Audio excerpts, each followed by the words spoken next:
Welcome back to Universal Guidance.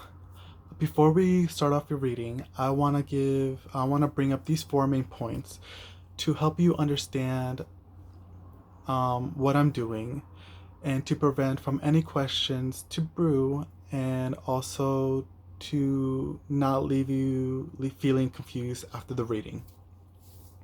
So, starting with the titles, as you can tell, I like to say phases of the moons, and that's because I do work with phases of the moons, and I want to sprinkle that on your reading to help you move through life easier. And that's because um unconsciously we are influenced by the moon. So when I'm doing these channelings, not only am I trying to pick up any important messages that you need, but also to take any actions you need um, during those phases to help you in your life. So, on a superficial level, I am telling you what you need for that week, but underneath it all, and in an unseen mystical world, I'm also um, giving you advice on what actions you need to take to fully harness these influences of the moons. So the new moon, the first quarter, the full moon, and the last quarter. And when I'm saying waxing moon, I mean the first quarter, and when I'm saying the waning moon, I'm saying the last quarter. So moving on to the second point, if you're familiar with the Taurus deck, you already know what their names are and what their meanings are. However, the deck I'm using, the Enchanted Toru, there are three groups that have different names, but they have the same meanings. However, I like to um, what's it called? I like to use them for other reasons, but right now I'm just going to clarify what these groups are and what they actually mean in the original deck. So we have the princess, the prince, and the hearts. So when I'm saying the hearts, I'm saying the cups. When I'm saying the princess, I'm saying the page. And when I'm saying the prince, I'm saying the knights. And when I'm using the pages or the princess, I am saying that you are receiving a certain messages. So pages bring um, messages to you, where the prince or the knights bring telling you what action you need to take. And the hearts are just the cups, and they mean like the original one, just they bring up they signify the water element and emotional aspects within you or around you. Um, Going on to the third point, the kings and queens. So when I say kings, I'm saying masculine energy, and when I'm saying queens, I'm saying feminine energy. And what I'm suggesting is for you to be aware of who's giving off these energies. Because one thing you need to know within the spiritual community is that we acknowledge that we have both feminine and masculine energy within us. However, some are more prominent than others. And depending on the situation and environment you're in, we tend to utilize one over the other. So these energies are interchangeable. So it doesn't matter if you're a male or female. If you are a man, you can have feminine energy. And when you're a woman, you can have masculine energy. But like I said, they always change depending on the situation you're in. So when I pull out the card and I say, you know, these energies, I am depicting the energy that these person gives off. So keep that in mind, but also keep aware of them as well. In the fourth point, I want to finally mention, fourth and last point, is the reason why I don't the cards, bef- shuffle the cards in front of you guys before the reading. And the main reason is I am saving myself from the embarrassment of how I look and how I sound when I'm doing these. I've recorded before and I look so silly, and I didn't, yeah, and personally, I find it embarrassing. So, and the reason why I want to bring this up is because within the Toro community, we they have informed a lot of their readers that there are people out there that like to shuffle or pre-shuffle their deck and have things already prearranged just so they can be misled or give off information to manipulate whatever. But that's in very few cases. But overall, other readers, they know what they're doing, and some of them are comfortable with that. Some of them are very quick to pick up their the reading seat that their audience needs. Um, However, I'm not that way. Some take longer, and yeah, and I'm don't want to show you guys that. So yes, so bringing up all the points. Hopefully they're helpful and answer all the questions that you need for your readings, and enjoy. And let's get into it. Welcome, Taurus, to your new moon reading. This reading are for those who have their sun or ascendant in Taurus. So once again, Taurus, you guys have your cards popping out. And we have the Eight of Swords and the Death card. So, like again, when these cards pop out, it's like your general reading. And what I get is that there's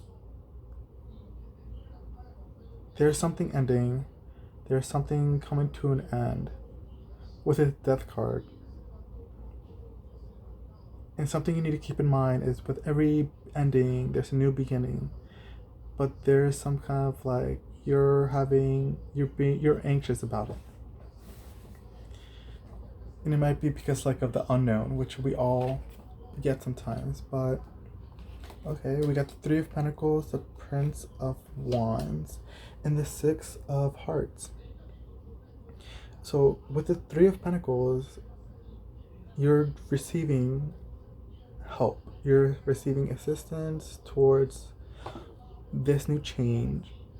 You just need to be enthusiastic about it. With this Prince of Wands, be enthusiastic about it. Look forward towards it. But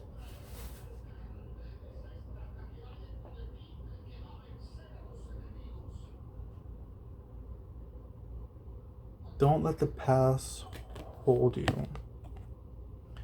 With the Six of Hearts, this usually means something coming from the past, but I think that's, bringing the past up again, and you're kind of letting that like hold you back. Moving on towards the second row, we have the Six of Swords, the Ace of Pentacles, Seven of Hearts, Ten of Wands, and the Queen of Hearts.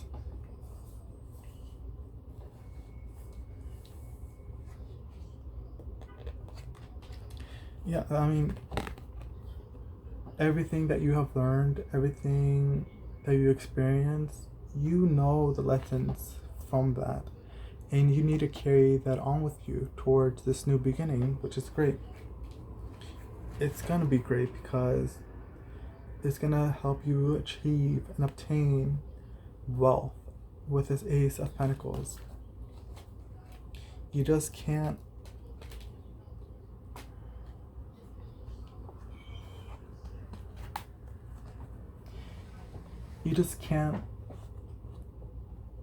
yeah, with this Six of Hearts, like I said, it's something from the past, but mostly it's like this wishful thinking. You're just creating fantasies in your head that are not helping, and it's weighing you down, it's gonna hold you back, and you can't let that happen. And it might have to do with this Queen of Hearts, a feminine watery sign, someone who, or for someone who falls in the sign of Scorpio, Cancer, and Pisces. Maybe you don't want to move on because of them, or they're gonna come and help you out. But let's see what else we got.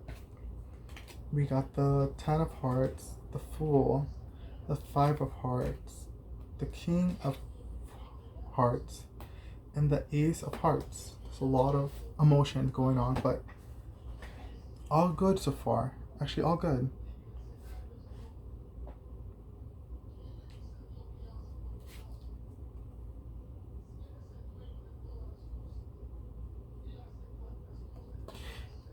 Even though you're crying over spilled milk, you definitely see the great outcome of it, because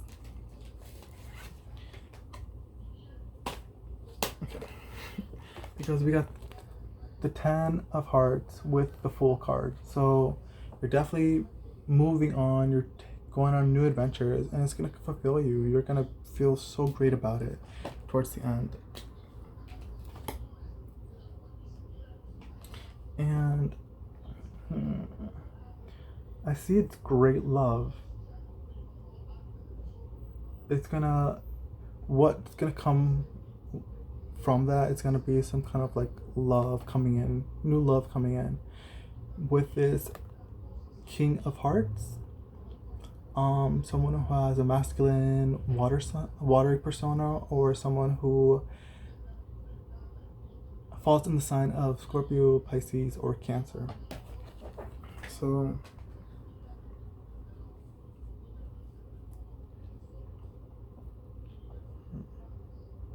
yeah, great stuff. I'm just trying to see if this love is from them, towards them, or an assistant from them. But either way, it's great stuff. So let's see what other messages you have from the Crystal Keepers Oracle cards. Let's see what crystal you need to emulate for this week.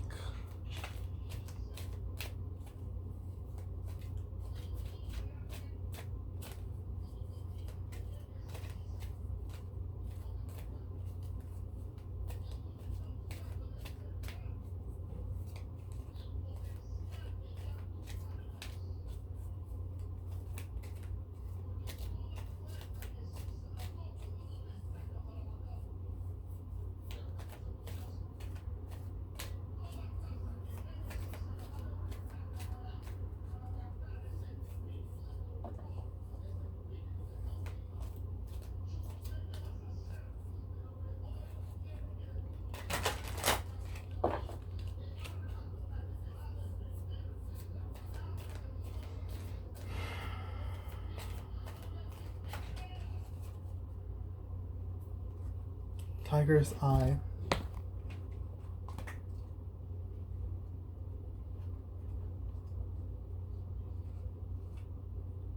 Keyword is passion. Let me give you a good look on this. It's very strong. It's very regal in a way, even though they have a stern face, both the tiger and the lady. But let's see. Message is, make it your solid sole purpose to know what inspires your heart to beat, and then spend every moment of the rest of your life doing that. You need to dig deep and find your inner strength and passion. You are letting something or someone drag you down, or are the test of times stacking up against you? Know that in life, challenges are inevitable. It is all part of the cycle of living. The wheel turns and things, and change happens. Some of these changes will be beneficial and others perplexing.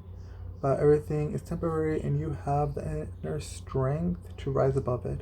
I am here to deflect some of the harmful events effects, while at the same time encourage you to rise your vibration and focus on what you want rather than what hinders you.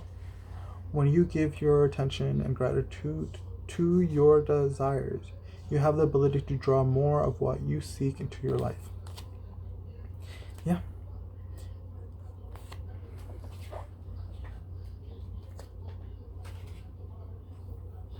Yeah, so change is definitely happening for you. Something is ending and something is coming, and you're definitely scared about it. But like it says, you need to keep focus on what it is that you want that's going to fulfill you. What gives you passion? What reason do you need to give yourself in order for you to look forward towards this new beginning? Because maybe it's this new love. Maybe you're doing this because you're new love or you're seeking adventure. Either way, do not stop yourself. Do not let the past and wishful thinking bring you down. Take lessons that you need to help you carry on, and you're going to be okay because you got great things coming. So that's what I have for you, Tauruses. Thank you for coming by, and I'll see you next time.